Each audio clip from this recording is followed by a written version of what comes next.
नमो नारायणाय नमः। जय श्री हरि। हरे कृष्णा। आप सभी को जया एकादशी की हार्दिक शुभकामनाएं। आज श्रवण करेंगे जया एकादशी व्रत कथा। कथा शुरू करने से पहले इस वीडियो को लाइक करके कमेंट बॉक्स में लक्ष्मी नारायण की जय अवश्य लिखें। भगवान विष्णु और माता लक्ष्मी की कृपा सदा सर्वदा आप सभी पर बनी रहे। चलिए शुरू करते हैं शीतला एकादशी व्रत कथा। तो प्रेम से बोलिए लक्ष्मी नारायण की जय। जय श्री हरि। भविष्य उत्तर पुराण में भगवान श्री कृष्ण और महाराज युधिष्ठिर के संवाद में इस एकादशी का वर्णन आता है। एक बार धर्मराज युधिष्ठिर बोले, हे भगवान, हे जगत पिता जगदीश्वर, आपने माघ मास के कृष्ण पक्ष की शीतला एकादशी का अत्यंत सुंदर वर्णन किया।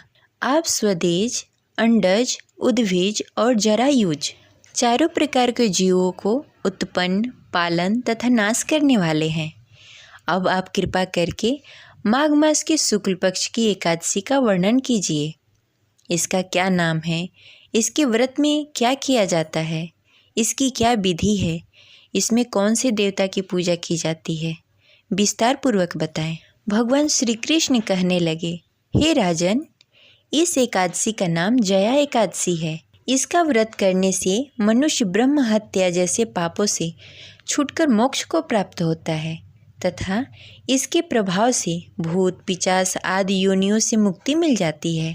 इस व्रत को विधि पूर्वक करना चाहिए। अब मैं तुमसे पद्म पुराण में वर्णित इसकी महिमा की एक कथा सुनाता हूँ। ध्यान पूर्वक सुनो। एक बार की बात है, देवराज इंद्र स्वर्ग में राज कर रहे थे और अन्य सभी देवतागण सुखपूर्वक स्वर्ग में रहते थे। एक समय इंद्र अपनी इच्छानुसार नंदनवन में अप्सराओं के साथ विहार कर रहे थे और गंधर्व गान कर रहे थे। उन गंधर्वों में प्रसिद्ध पुष्पदल तथा उसकी कन्या पुष्पवती और चित्रसेन तथा उसकी स्त्री मालिनी भी उपस्थित थे। साथ ही मालिनी का पुत्र पुष्पवान और उसका पुत्र माल्यवान भी उपस्थित थे। पुष्पवती गंधर्व कन्या माल्यवान को देखकर उन पर मोहित हो गई और माल्यवान पर कामवाड़ चलाने लगी। उसने अपने रूप, लावण्य और हाव भाव से माल्यवान को वश में कर लिया। हे राजन, वह पुष्पवती अत्यंत सुंदर थी।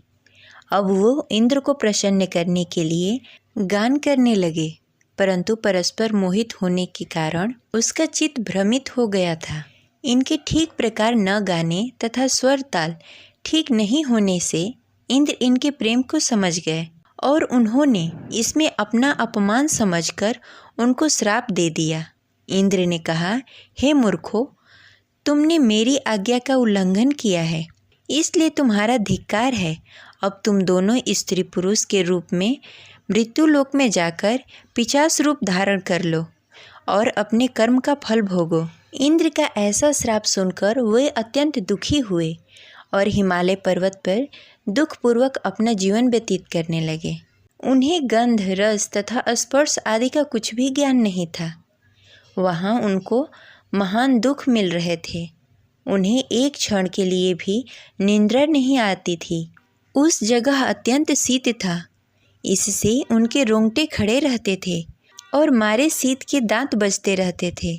एक दिन पिशाच ने अपनी स्त्री से कहा कि हे पिशाचिनी, पता नहीं पिछले जन्म में हमने ऐसा क्या पाप किया है जिसके कारण हमको यह दुख यानी कि पिशाच योनि प्राप्त हुई है। इस पिशाच योनि से तो नरक के दुख सहना भी उत्तम है, अतः हमें अब किसी प्रकार का पाप नहीं करना चाहिए। इस प्रकार विचार करते हुए वे अपने दिन व्यतीत कर रहे थे। दैव्य योग से तभी माघ मास के शुक्ल पक्ष की जया एकादशी आई। उन दिनों उन्होंने कुछ भी भोजन नहीं किया और न कोई पाप कर्म किए, केवल फल फूल खाकर ही दिन व्यतीत किया और संध्या काल के समय महान दुख से पीपल के वृक्ष के नीचे बैठ गए। उस समय सूर्य भगवान अस्त हो रहे थे।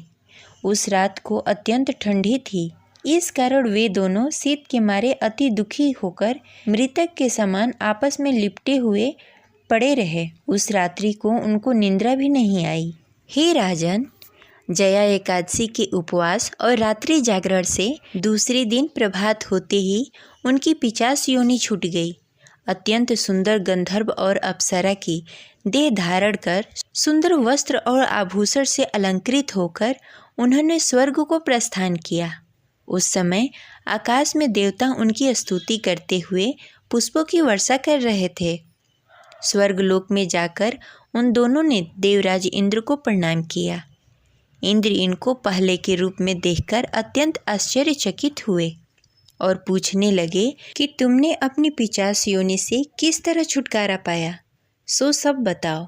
माल्यवान बोले कि हे देवराज, भगवान विष्णु की कृपा और जया एकादशी के व्रत के प्रभाव से हमारी 50 देह छूटी है।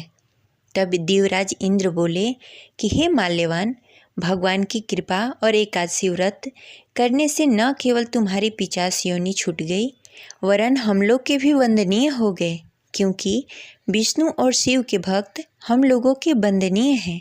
अतः आप धन्य हैं।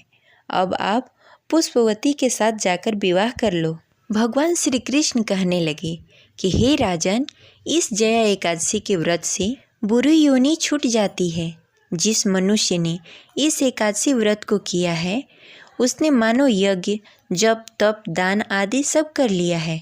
जो मनुष्य जया एकादशी का व्रत करते हैं, वे अवश्य ही 1000 वर्ष तक स्वर्ग में वास करते हैं। ये रही आज की कथा। आशा करते हैं आपको अच्छी लगी होगी। तो इस वीडियो को लाइक करें और ज़्यादा से ज़्यादा लोगों को शेयर करें। अगर आप हमारे चैनल पर नए हैं तो इसे सब्सक्राइब करके बेल आइकन को प्रेस कर लें। मिलते हैं अगले वीडियो में। तब तक के लिए हरे कृष्णा, राधे राधे।